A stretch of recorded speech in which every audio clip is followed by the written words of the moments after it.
High আমার YouTube বন্ধুরা, সবাই কেমন আছেন? আশা করি ভালো আছেন। আমার ইউটিউব চ্যানেল বাংলা মোবাইল টিপসের তরফ থেকে আপনাদের সবাইকে স্বাগত জানাই। তো আপনার অ্যান্ড্রয়েড ফোন যদি ঘন ঘন স্লো হয়ে যায় বা হ্যাং করে, তবে ভিডিওটা আপনার জন্য। এই ভিডিওতে আমি কয়েকটা সেটিং দেখাবো, যেটা করে নিলে আপনার মোবাইলটা স্লো হবে না, ফাস্ট চলবে এবং হ্যাংও করবে না। তার জন্য প্রথম থেকে শেষ পর্যন্ত ভিডিওটা দেখতে থাকুন। আর যদি ভালো লাগে তো লাইক কমেন্ট শেয়ার করুন এবং চ্যানেলে নতুন চ্যানেলকে সাবস্ক্রাইব করে রাখুন। তো আমাদের প্রথম সেটিংটা করতে হলে আমাদের চলে যেতে হবে সেটিং অপশানে। সেটিং অপশানে যাওয়ার পরে আমরা একেবারে নিচের দিকে চলে আসবো। আসার পরে দেখতে পাচ্ছেন এই যে অ্যাকাউন্ট অ্যান্ড স্ক্যান, এটাতে ক্লিক করব।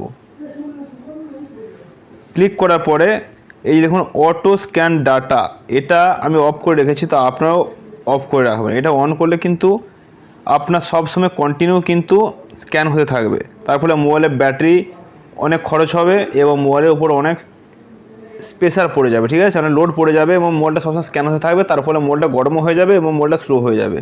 তো এটাকে আপনারা অফ করে দেবেন, ঠিক আছে, এটাকে আপনারা অফ করে দেবেন। এটা ছিল প্রথম সেটিং। এবার দ্বিতীয় সেটিংটা দেখে দিই।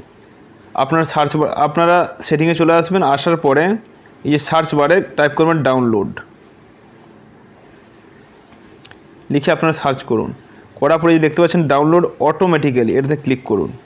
করার পরে এই যে টার্ন অন করা আছে, এটাকে আপনারা অফ করে দেবেন। ক্লিক করে এটাকে ওকে করে এটাকে আপনারা অফ করে দেবেন, ঠিক আছে। এটা করলে কী হবে না, আপনার মোবাইলে হোয়াটসঅ্যাপে যখন কিছু ফটো আসে অটোমেটিক স্ক্যান হয়ে কিন্তু লোড হয়ে যায়, ঠিক আছে, অটোমেটিক ডাউনলোড হয়ে যায়। তো এটা কিন্তু আর হবে না। না হওয়ার ফলে আপনার মোবাইলটা কিন্তু স্লো চলবে না এবং মোবাইলটা গরমও হবে না। এটা ছিল দ্বিতীয় সেটিং। এবারে 3 নম্বর সেটিংটা হচ্ছে আমাদের মোবাইলে কিন্তু অ্যাপসগুলো কিন্তু কন্টিনিউ আপডেট হতে থাকে, ঠিক আছে। তো এই আপডেটটাকে বন্ধ করা, আপডেটটাকে যে বন্ধ করে দিই, তাহলে মোবাইলটা কিন্তু আর স্লো চলবে না। আর না হলে কিন্তু মোবাইলের ব্যাকগ্রাউন্ডে কিন্তু আপনার অ্যাপসগুলো কিন্তু আপডেট হতে থাকবে। তাই ওটাকে আমাদের বন্ধ করতে হবে। বন্ধ করতে হলে কী করতে হবে, আমাদের চলে যেতে হবে প্লে স্টোরে। প্লে স্টোরে যাওয়ার পরে প্লে স্টোর লোগোর উপরে ক্লিক করুন। তারপর সেটিং অপশানে আসুন। আসার পরে যে দেখুন এই নেটওয়ার্ক প্রেফারেন্স, ঠিক আছে, এটাতে ক্লিক করুন। ঠিক আছে, অটো আপডেট অ্যাপস, এটাতে ক্লিক করুন। এখানে দেখুন ওভার এনি নেটওয়ার্ক, এখানে আপনি করে দেবেন do not auto update apps, এটাতে ক্লিক করুন। করার পরে ডান করে দিন। এবারে অটো প্লে ভিডিও, এটাতে ক্লিক করুন। এটা তো আপনি কি করবেন না, do not auto play video, এটাতে ক্লিক করুন, ঠিক আছে। নাহলে যে কোনো ভিডিও অটোমেটিকই প্লে হতে থাকবে, ঠিক আছে। তারপরে আপনার মোবাইলের উপর প্রেসার পড়বে, মোবাইলটা স্লো হয়ে যাবে। তো এটাকে আপনি ডান করে দিন। এটা ছিল আপনার 3 নম্বর সেটিং। এবার 4 নম্বর সেটিংটা দেখাবো আপনাদেরকে। 4 নম্বর সেটিংটা দেখানোর জন্য আপনাকে যেতে হবে সেটিং অপশানে। সেটিং অপশানে যাওয়ার পরে আপনি নিচের দিকে চলে আসুন, অ্যাবাউট ফোনে বা উপরের দিকে আপনার যেখানে থাকবে অ্যাবাউট ফোনে আপনি ক্লিক করুন। ক্লিক করার পরে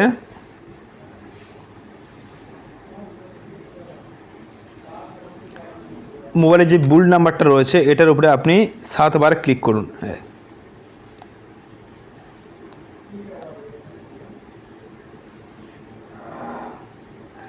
এবারে কিন্তু ডেভেলপার অপশান অন হয়ে গেছে। এবার আমাদের ব্যাক করে আসতে হবে, ঠিক আছে।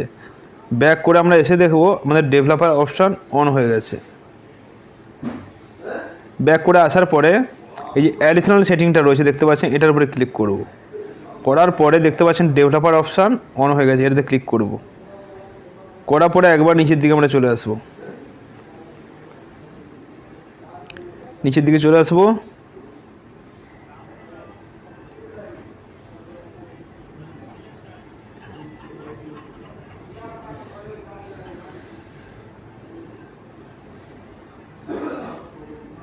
নিচের দিকে চলে আসবো আমরা।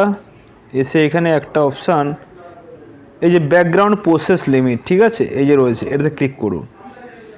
এটাতে ক্লিক করুন। করার পরে এটাকে নো ব্যাকগ্রাউন্ড প্রসেস লিমিট, এটাতে আপনি ক্লিক করে দেবেন। এটাতে আপনি ক্লিক করে দেন, ঠিক আছে। দেওয়ার পরে এবার ব্যাকে চলে আসুন। এটা করলে আপনার কি সুবিধা হবে না, আপনি যখন কোনো অ্যাপস কিংবা ওয়েবসাইট ওপেন করেন, তারপর সেটা যখন ছেড়ে দিয়ে আপনি আবার মোবাইলে চলে আসেন মেন মেনুতে, সেটা কিন্তু আপনার ব্যাকগ্রাউন্ডে কিন্তু চলতে থাকে, ঠিক আছে। এই যে ব্যাকগ্রাউন্ডে চলছে দেখুন, কিন্তু এগুলোর ব্যাকগ্রাউন্ডে চলবে না, অটোমেটিকই এখান থেকে ডিলিট হয়ে যাবে, ঠিক আছে। আর ব্যাকগ্রাউন্ডে রান করবে না, তার ফলে আপনার মোবাইলের উপর প্রেশারও পড়বে না এবং মোবাইলটা স্লো চলবে না এবং মোবাইলটা গরমও হবে না।